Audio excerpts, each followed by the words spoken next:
केंद्रीय गृहमंत्री अमित शहा रायगड किल्ल्यावर येत आहेत आणि या दौऱ्यात ते खासदार सुनील तटकरे यांच्या सुतारवाडी या निवासस्थानी भेट देणार आहेत। या भेटीमुळे रायगड पालकमंत्री पदावर परिणाम होणार अशी चर्चा सुरू झाली आहे।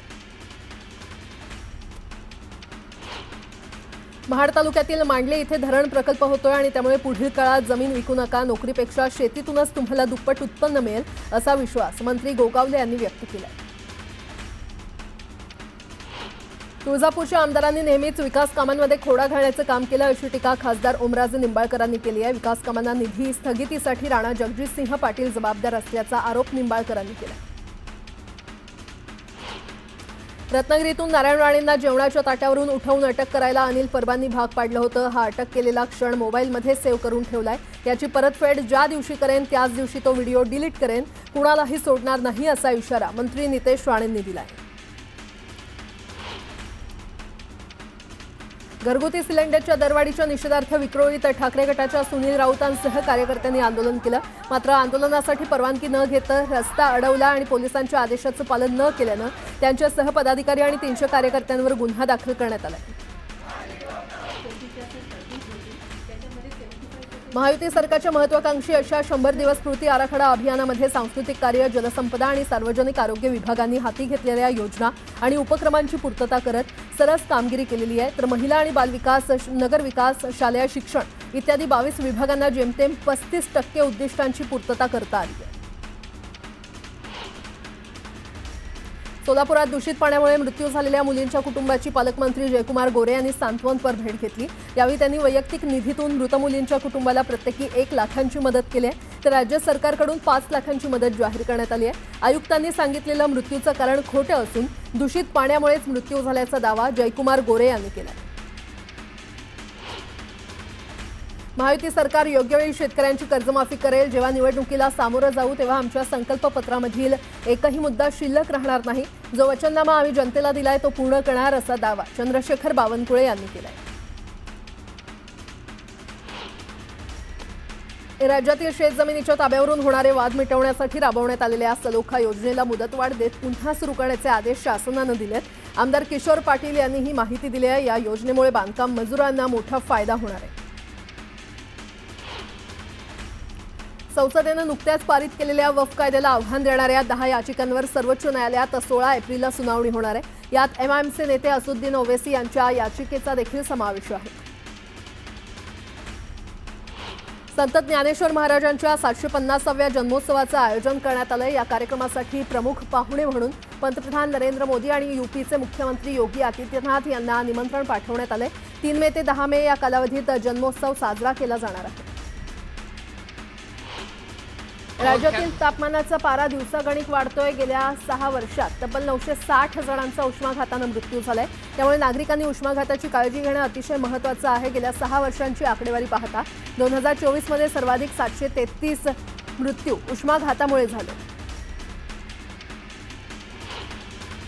पुढील 3 दिवस विदर्भाला पावसाचा इशारा देण्यात आलाय। उत्तर आणि मध्य महाराष्ट्र आणि मराठवाडा भागातून मात्र पावसाचा अलर्ट गायब झालेला आहे। त्यातून पुन्हा उष्णतेची लाट सक्रिय झाली आहे। राज्यभर एकीकडे उन्हाचा वाढता तडाखा असताना आज धरणातील पाणी साठ्यात देखील घट होते। राज्यातील धरण साठा सध्या 42.86% पोहोचलाय। या पार्श्वभूमीवर राज्याच्या पाणीपुरवठा विभागानं स्थितीचा आढावा घेतला। राज्यात सर्वाधिक 65 टँकर पुणे जिल्ह्यात आहेत। त्या खालोखाल साताऱ्यामध्ये 40 टँकर आहेत। राज्यात 2019 पूर्वी नोंदणी झालेल्या वाहनांना हाय सिक्युरिटी रजिस्ट्रेशन प्लेट्स बसवण्याचा आदेश सरकारनं काढलाय। मात्र मुंबई महानगर प्रदेशात HSRP बसवण्यासाठी अपॉइंटमेंट मिळणं कठीण होतंय। तसंच अपॉइंटमेंट मिळाली तरी नंबर प्लेट वेळेवर उपलब्ध होत नसल्याचं काही वाहन मालकांचं म्हणणं आहे। पिंपरी चिंचवड शहरातील रहाटणी येथील भैरवनाथ तालीम इथे विजय नारायण नखाते यांच्या आखाड्यात एकाच वेळी 2100 तेलाचे दिवे प्रज्वलित करण्यात आले। या विक्रमाची नोंद इंटरनॅशनल वर्ल्ड रेकॉर्डमध्ये करण्यात आली आहे। पुणे नाशिक महामार्गावर खेड पोलीस स्थानकाच्या हद्दीमध्ये झालेल्या अपघातग्रस्त दुचाकी, गहाळ आणि चोरी प्रकरणातील बेवारस दुचाकींचा आता लिलाव करण्यात येणार आहे।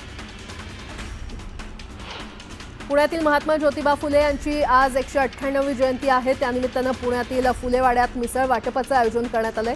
फुलेवाड्यात भव्य एकता मिसळ उपक्रम राबवला जात असून 10,000 किलोंची मिसळ बनवण्यात आली आहे।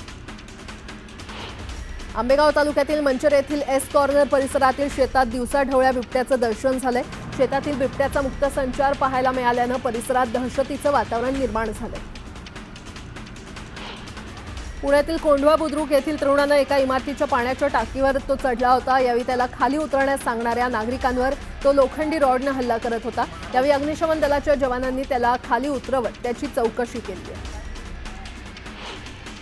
राज्याच्या बहुतांश जिल्ह्यांमध्ये 4 दिवसांपासून भीषण उष्णता जाणवते। विदर्भ आणि मराठवाड्यासह पश्चिम महाराष्ट्रात देखील उष्म्यानं कहर केला असून कित्येक जिल्ह्यातील तापमान विक्रमी 50 अंशांच्या दिशेनं झेपावले।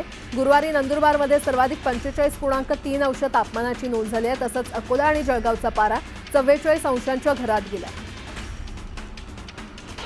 मुंबई ते नाशिकपर्यंतचा रेल्वे प्रवास आणखी गतिमान होणार आहे। मुंबई ते नाशिक दरम्यान सध्या अस्तित्वात असलेल्या रेल्वे मार्गावर समांतर रेल्वे मार्गिका टाकण्यात येणार आहे। या महत्त्वाकांक्षी प्रकल्पासाठी 4000 कोटी रुपयांचा प्राथमिक आराखडा तयार केल्याची माहिती रेल्वे प्रशासनानं दिली आहे। राष्ट्रीय अन्न सुरक्षा कायद्याअंतर्गत गरीब कुटुंबांना राज्य सरकारकडून मोफत अन्नधान्याचा पुरवठा केला जातो। या योजनेमध्ये अनेक अपात्र कार्डधारक लाभ घेत असताना राज्य सरकारनं आता 6 वर्षांनंतर अपात्र आणि वाढीव उत्पन्न असलेल्या कुटुंबांची ओळख पटवण्यासाठी विशेष मोहीम हाती घेतली आहे। या मोहिमेतून सुमारे 25 लाख लाभार्थी अन्न सुरक्षा योजनेतून वगळले जाणार आहेत। मुंबईत टँकर असोसिएशननं पुकारलेल्या बंदचा फटका मुंबईतील सुमारे 2000हून अधिक बांधकामाच्या साईट्सवर बसणार आहे। प्रत्यक्ष अप्रत्यक्ष रस्ते कामांसह निवासी आणि व्यावसायिक इमारतींच्या बांधकामांवर याचा परिणाम होण्याची शक्यता आहे।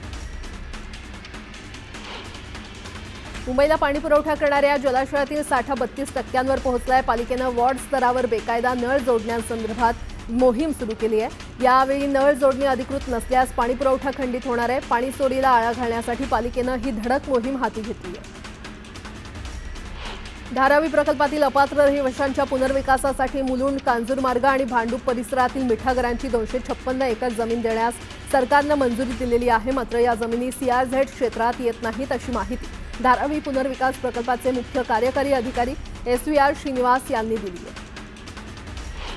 कोकण रेल्वे मार्गावर पावसाळी वेळापत्रकामुळे मेल एक्सप्रेस ट्रेनचा वेग मंदावतो। परिणामी प्रवासाचा वेळ 2 ते 4 तासांनी वाढतो। असं असतानाही मेल एक्सप्रेस ट्रेनच्या तिकिटात सुपरफास्टचा अधिभार प्रवाशांकडून वसूल करण्यात येतोय। त्यामुळे यंदाच्या पावसाळ्यात हे वेळापत्रक लागू होण्यापूर्वी रेल्वेनं तिकीट यंत्रणेमध्ये बदल करावा अशी मागणी करण्यात येते।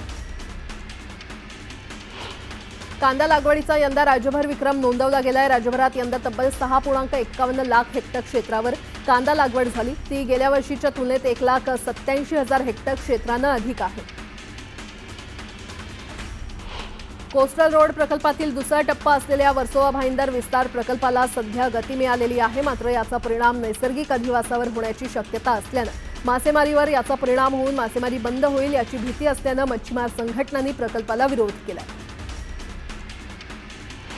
कुलाबा ते सिब्स मेट्रो 3 या भुयारी मार्गिकेच्या BKC ते वरळी या दुसऱ्या टप्प्यातील स्थानिकांची जवळपास सर्व कामं पूर्ण झाली आहेत। त्यामुळे आरे ते वरळी भुयारी मेट्रो सेवा लवकरच सुरू होणार आहे। गेटवे ऑफ इंडिया येथील जेट्टी स्पीड बोटीच्या प्रवाशांकडून जास्त पैसे उकळले जात असल्याचा आरोप करण्यात आलाय। 100 रुपयांऐवजी 1000 रुपयांची मागणी करण्यात आली आहे। त्यामुळे जेट्टी व्यवस्थापनाची चौकशी करण्यात यावी अशी मागणी होती। अमृत भारत स्टेशन योजनेअंतर्गत मध्य रेल्वेच्या मुंबई विभागातील 5 स्थानकं पूर्ण झाली आहेत। मात्र पश्चिम रेल्वेच्या उपनगरीय स्थानकांचं काम अतिशय संथ गतीनं सुरू असल्यानं येथील प्रवाशांचे प्रचंड हाल होत आहेत। त्यातही काही स्थानकांवरील काम ठप्प असून अमृत भारत योजना केवळ कागदावरच राहिली आहे असं तज्ज्ञांचं मत आहे। ग्रामीण भागाचा आर्थिक कणा असलेल्या गोकुळला सन 2024-25 मध्ये 113 कोटींचा नफा झाला। गोकुळच्या इतिहासामध्ये पहिल्यांदाच गोकुळला विक्रमी नफा झालाय। मुंबईतील विशेषतः दक्षिण मुंबईतील पार्किंगची समस्या सोडवण्यासाठी मुंबई महानगरपालिकेनं दक्षिण मुंबईतील 6 रस्त्यांवर पार्किंग उपलब्ध करून देण्याचा निर्णय घेतलाय। यातून पार्किंगचा काही प्रमाणात प्रश्न सुटणार असून महापालिकेची देखील सुमारे 7 कोटी रुपयांची कमाई होणार आहे। दापोलीच्या आंजर्ले खाडीत सक्शन पंपाद्वारे अवैध वाळू उपसा सुरू आहे। शासनाचे नियम धाब्यावर बसवून खाडीतील वाळू काढण्यात येत असल्यानं वाळू माफियांवर कारवाई करण्याची मागणी केली जाते। गेटवे ऑफ इंडिया जवळील कुलाबा येथील नवीन प्रस्तावित जेटीला मुंबई हेरिटेज संवर्धन समितीनं दिलेली परवानगी रद्द करण्याची जोरदार मागणी करण्यात येते। या प्रकल्पामुळे वारसा स्थळालाच धोका निर्माण होईल अशी भीती स्थानिकांकडून व्यक्त केली जाते। वाहतुकीचे नियम तोडणाऱ्या 5,000 चालकांचे गेल्या वर्षी चालक परवाने निलंबित झालेले आहेत। यानंतर देखील जागोजागी बेशिस्त वाहन चालकांचे दर्शन घडत असून त्यांच्यामुळे इतरांचे जीव धोक्यात जात आहेत। चालकांना प्राणापेक्षा फोनच प्रिय झाल्यानं अपघातांच्या प्रमाणात वाढ झाली आहे, तर दुसरीकडे शिस्त लावण्यासाठी शासन देखील प्रयत्नशील आहे। पुण्यातील 826 किलोमीटरचे रस्ते विना पदपथ आहेत आणि या रस्त्यांवर अतिक्रमणांनी विळखा घातलाय, त्यामुळे अपघातांच्या प्रमाणातही वाढ झाली आहे। या वर्षातील 3 महिन्यात 62 पादचाऱ्यांचा मृत्यू झालाय। 14 एप्रिल रोजी डॉक्टर बाबासाहेब आंबेडकर यांची जयंती आहे आणि त्याच पार्श्वभूमीवर उल्हासनगरातील कॅम्प 4च्या सुभाष टेकडी चौकात बाबासाहेब आंबेडकर यांचा पूर्णाकृती अनावरण करण्यात आलं। नागपुरातील बुटीबोरी उड्डाणपुलाच्या दुरुस्तीचं काम रखडल्यानं नागपूरकरांना मोठ्या संतापाला सामोरं जावं लागतंय। 24 डिसेंबर 2024 पासून वाहतूक बंद असून या पुलाच्या दुरुस्तीचं काम जुलैपर्यंत लांबण्याची शक्यता आहे। बुटीबोरी उड्डाणपूल 3.5 वर्षातच खचला होता।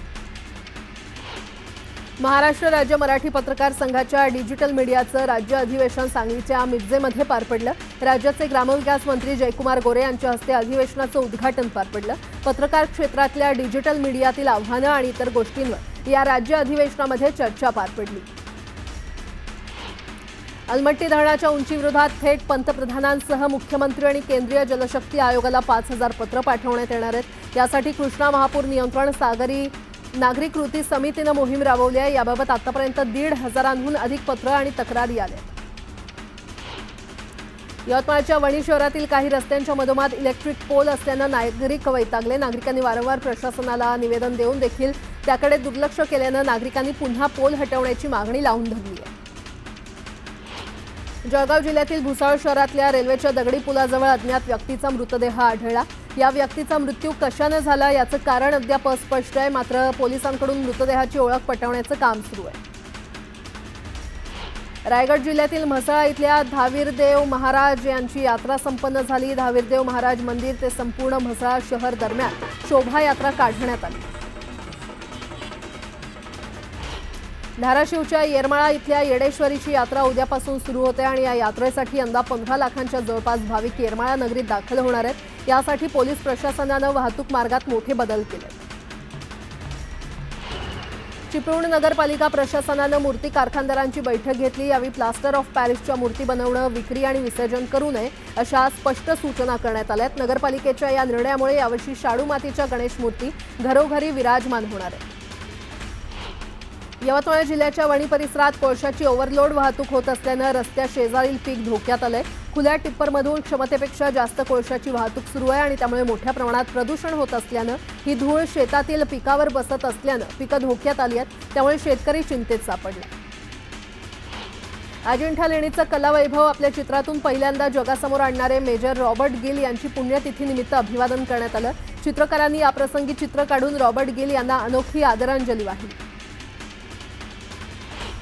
नगरमध्ये सिंधी जनरल पंचायतच्या वतीनं सिंधी भाषा दिन मोठ्या जल्लोषात साजरा करण्यात आला। या निमित्तानं अहिल्यानगर शहरातून भव्य मिरवणुकीचं आयोजन करण्यात आलं होतं। पुणे जिल्ह्यातील शिरूर तालुक्यातील सणसवाडी इथे रुग्णवाहिका आणि दुचाकी यांच्यामध्ये भीषण अपघात झाला। या दुर्घटनेत 6 जण गंभीर जखमी झाले आहेत। सर्व जखमींना तातडीनं जवळच्या खासगी रुग्णालयामध्ये दाखल करण्यात आलं। उपमुख्यमंत्री अजित पवार यांचे चिरंजीव जय पवार यांचा काल पुण्यामध्ये साखरपुडा पार पडला। या साखरपुड्यात पवार कुटुंबीय एकत्र आले होते। सुप्रिया सुळेंनीही फोटो शेअर करत शुभेच्छा दिल्या। जुन्या वाहनांच्या लिलावातून पुणे महापालिका मालामाल झाली आहे। महापालिकेकडून 473 जुन्या वाहनांचा टप्प्याटप्प्यानं लिलाव करण्यात आला। यामध्ये पुणे पालिकेला 10 कोटी रुपयांचं उत्पन्न मिळालं। अकोला जिल्ह्यातील बार्शी टाकळी तालुक्यातील आसरा मातेच्या यात्रेला सुरुवात झाली आहे। यावेळी देवीच्या दर्शनाला हजारो भाविकांनी मोठ्या प्रमाणात गर्दी केली आहे। या यात्रेला शेकडो वर्षांची परंपरा आहे।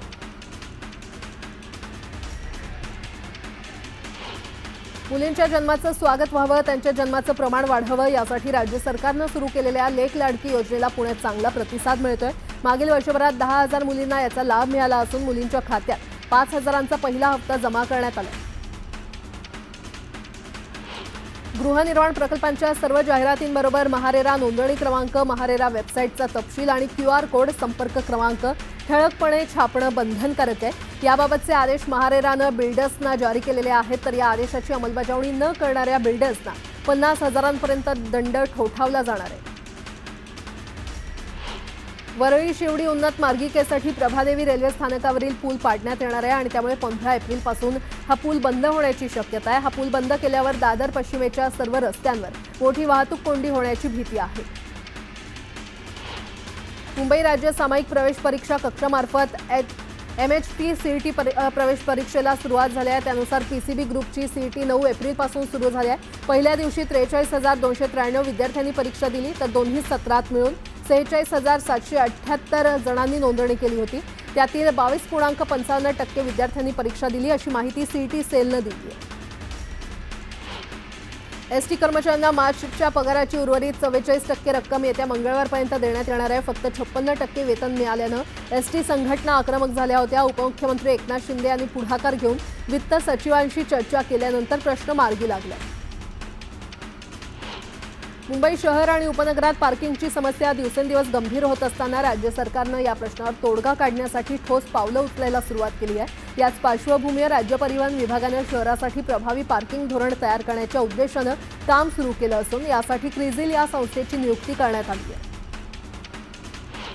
मध्य रेल्वेने ऐन उन्हाळ्यात एसी लोकलच्या 14 सेवांमध्ये वाढ करण्याचा निर्णय घेतला आणि त्यामुळे 16 एप्रिलपासून एसी लोकल सेवांमध्ये वाढ होणार असून रेल्वे मंत्री अश्विनी वैष्णव याची घोषणा करतील, असं अधिकाऱ्यांनी सांगितलं।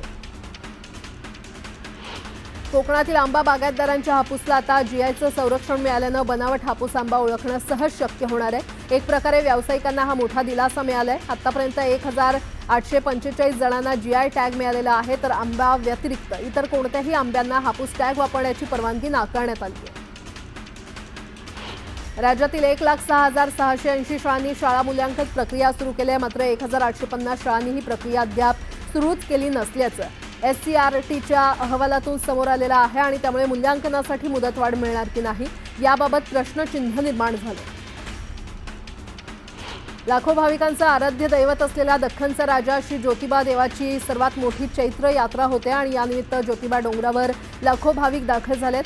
गगनचुंबी सासनकाठ्या आणि गुलालाची उधळण आणि ज्योतिबाच्या नावानं चांग भलच्या गजरात यात्रेआधीच डोंगर नाहून निघालाय।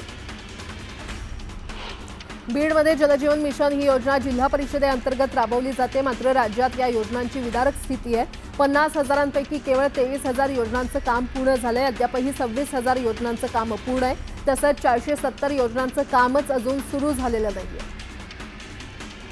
राज्यातील शेतकऱ्यांना जमीन मालकीचा पुरावा तसंच ओळख क्रमांक देण्यासाठी ॲग्रीस्टॅक योजना राबवण्यात येत असून या योजनेमध्ये आतापर्यंत 91 लाखांहून अधिक शेतकऱ्यांना याचा लाभ झालेला आहे आणि या लाभार्थ्यांच्या संख्येशी तुलना केल्यास राज्यातील 75% लाभार्थ्यांना ओळख क्रमांक देण्यात आला। किल्ले रायगडावर शनिवारी छत्रपती शिवाजी महाराजांच्या पुण्यतिथीनिमित्त अभिवादन होणार आहे आणि यासाठी हजारो शिवभक्त किल्ले रायगडावर येणार असल्यानं मुंबई गोवा महामार्गावर वाहतूक कोंडी होण्याची शक्यता आहे। या पार्श्वभूमीवर महामार्गावर शनिवारी अवजड वाहनांना बंदी घालण्यात आली आहे।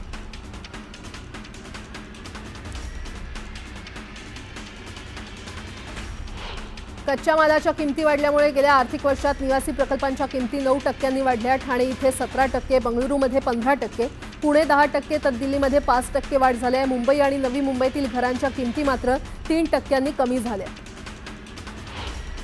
भारताची इंडिगो ही जगातील सर्वात मोठी एअरलाईन बनलेली आहे। ही हवाई वाहतूक कंपनी जगातील सर्वाधिक बाजार मूल्य असलेली कंपनी झाली आहे। कंपनीनं डेल्टा एअरलाइन्स आणि रायन एअर या जागतिक कंपन्यांना मागे टाकून हा किताब या सप्ताहात अल्प काळासाठी पटकावला। सोन्याचे दर पुन्हा वधारलेत। 1,900 रुपयांनी सोन्याच्या दरात वाढ झालेली आहे, तर चांदीच्या भावात देखील 3,500 रुपयांची वाढ झाली असून चांदी प्रति किलो 93,500 रुपयांवर पोहोचली आहे। 2030 पर्यंत देशात नैसर्गिक वायूचा वापर सुमारे 60% वाढण्याची शक्यता आहे। वाहनांमध्ये सीएनजीचा वापर, स्वयंपाकासाठी गॅस, इंधन आणि औद्योगिक कारणांसाठी वाढत्या वापरामुळे नैसर्गिक वायूचा वापर लक्षणीयरित्या वाढण्याची अपेक्षा आहे। क्रेडिट कार्डचा वाढता वापर बँकांसाठी डोकेदुखी ठरतोय। आरबीआय आकडेवारीनुसार एनपीए म्हणजेच क्रेडिट कार्ड ग्राहकांकडून डिफॉल्ट केलेली रक्कम डिसेंबर 2024 मध्ये 28.42% वाढलेली आहे आणि त्यामुळे क्रेडिट कार्ड थकबाकी 500% पोहोचली आहे। घर मालक आमच्याच धर्माचा असावा असं म्हणणाऱ्या गृहनिर्माण सोसायटीला उच्च न्यायालयानं चांगली चकप्राक दिली आहे। तसंच नियमानुसार घर रिकामे करण्याच्या सहकार अपील कोर्टाच्या आदेशाला न्यायालयानं स्थगिती दिल्याचं समोर आलंय। नाशिकहून पुण्याच्या दिशेनं जाणाऱ्या बसला सिन्नर तालुक्यातील दोडी गावाजवळ अपघात झालाय। समोरून येणाऱ्या दुचाकीस्वाराला वाचवण्याच्या नादात बस पलटी झाली। यात 13 प्रवासी आणि वाहक असे 14 जण जखमी झालेत। क्रेनच्या सहाय्यानं ही बस हटवण्यात आली। व्यापार युद्धामुळे इलेक्ट्रॉनिक्सचे सुटे भाग उत्पादन करणाऱ्या चीनी कंपन्यांनी भारतीय कंपन्यांना 5% सवलतीच्या दरात माल पुरवठा करण्याचा प्रस्ताव देण्यात आलेला आहे। त्यामुळे भारतात टीव्ही, फ्रीज आणि स्मार्टफोन यासारख्या वस्तू स्वस्त झाल्या। भायखळ्यातल्या वीर जिजामाता उद्यान म्हणजेच राणीच्या बागेत येणाऱ्या पर्यटकांची संख्या कमालीची घटली आहे। त्यामुळे पालिकेच्या उत्पन्नात देखील घट झाली आहे। गेल्या 3 वर्षात राणीच्या बागेत पर्यटकांची संख्या 21% घटली आहे। वाढत्या उन्हामुळे धरणातील पाण्याची पातळी झपाट्यानं खालावते। परिणामी पाण्याच्या वाढत्या मागणीला तोंड देण्यासाठी पाणी पुरवठा करणाऱ्या टँकरची संख्या दिवसेंदिवस वाढत चालली आहे। सध्या राज्यातील 14 जिल्ह्यातील 784 गावं आणि वाड्यांना टँकरच्या पाण्यावर अवलंबून राहावं लागतं। प्रभादेवी पूल बंद करून त्याचं पाडकाम करण्यासाठी तसंच त्या जागी नवीन द्विस्तरीय पूल बांधण्यासाठी अखेर वाहतूक पोलिसांनी MMRDAला ना हरकत प्रमाणपत्र दिलं। त्यामुळे 15 एप्रिल रोजी पूल वाहतुकीसाठी बंद होणार असून तब्बल 20 महिने हा पूल बंद राहणार आहे। स्वारगेट बस स्थानक अत्याचार प्रकरणातील 26 वर्षीय तरुणीला राज्य सरकारच्या मनोधैर्य योजनेअंतर्गत 3 लाख रुपयांची आर्थिक मदत मंजूर करण्यात आली आहे। ही मदत जिल्हा विधी सेवा प्राधिकरणाच्या माध्यमातून दिली जाणार असून त्यासाठीची प्रक्रिया पूर्ण झाली आहे। लखनौ विद्यापीठात विद्यार्थ्यांच्या 2 गटात हाणामारी झाली आहे। हाणामारीचा हा व्हिडिओ सोशल मीडियावर व्हायरल झाला आहे। पंतप्रधान नरेंद्र मोदी वाराणसी दौऱ्यावर असणार आहेत। त्यांच्या दौऱ्यानिमित्त वाराणसी शहर सजवण्यात आलंय। चौकात झालर, बॅनर, भगवे झेंडे लावण्यात आले। अयोध्येमध्ये एका इलेक्ट्रिक स्कूटीला चार्जिंगला लावल्यानंतर भीषण स्फोट झाला। स्फोटाची दृश्य सीसीटीव्ही कॅमेऱ्यामध्ये कैद झाली आहे। यूपीच्या शहाजहांपूरमध्ये प्लॉटचा ताबा घेण्यावरून 2 गटात हाणामारी झाली आहे। या प्रकरणी पोलिसांनी 3 आरोपींना अटक केली आहे। यूपीच्या प्रयागराजमध्ये एका तरुणाला बेदम मारहाण करण्यात आली। सदर तरुण प्रेयसीला भेटायला गेला असता मुलीच्या कुटुंबियांनी त्याला मारहाण केल्याचा आरोप होतोय। प्रयागराजमध्ये एका भाजप नेत्याच्या घरावर अज्ञातांनी बॉम्ब फेकल्याची घटना घडली आहे। बॉम्बफेकीची घटना सीसीटीव्हीमध्ये कैद झाली आहे। यूपीच्या कासगंजमध्ये काही गुंडांनी एका दलित कुटुंबाला मारहाण केली। शेतात कापणीच्या मुद्द्यावरून झालेल्या वादातून ही मारहाण करण्यात आल्याची माहिती समोर आली आहे। यूपीच्या महाराजगंजमध्ये जमिनीच्या वादावरून 2 भावांमध्ये हाणामारी झाली आहे। यावेळी 2 गटाकडून एकमेकांवर दगडफेक करण्यात आली। यूपीच्या जौनपूरमध्ये एका प्लायवूड बनवणाऱ्या कंपनीला भीषण आग लागली होती। या आगीमध्ये फॅक्टरीतील लाखो रुपयांच्या साहित्याचं नुकसान झालं। जोधपूरच्या सर्किट हाऊसच्या VIP गॅलरीमध्ये आज दिसलेल्या 7 फूट किंग कोब्रा सापानं तिथे दहशत निर्माण केली। घटनास्थळी पोहोचलेल्या सर्पमित्रानं या सापाला पकडलं। मध्य प्रदेशच्या सिवनीमध्ये महाकालेश्वर मंदिरातून चोरट्यांनी दानपेटी चोरून नेली। चोरीची घटना सीसीटीव्हीमध्ये कैद झाली आहे।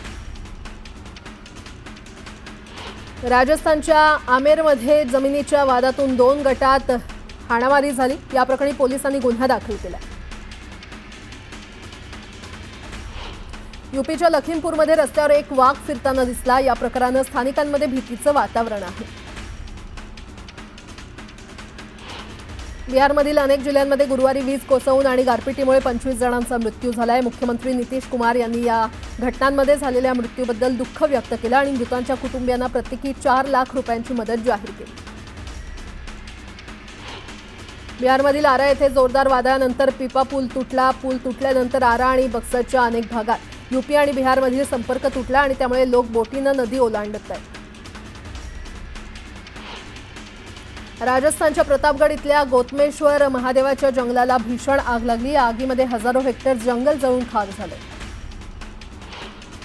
मध्य प्रदेशातील खरगोन येथील एका हॉटेलच्या स्वयंपाकघरात आग लागली। आगीमध्ये हॉटेलच्या स्वयंपाकघर आणि जेवणाच्या जागेतील फर्निचर, इलेक्ट्रॉनिक उपकरणं आणि इन्व्हर्टर या सिस्टमचं नुकसान झालं। अग्निशमन प्रयत्नानंतर आग आटोक्यात आली।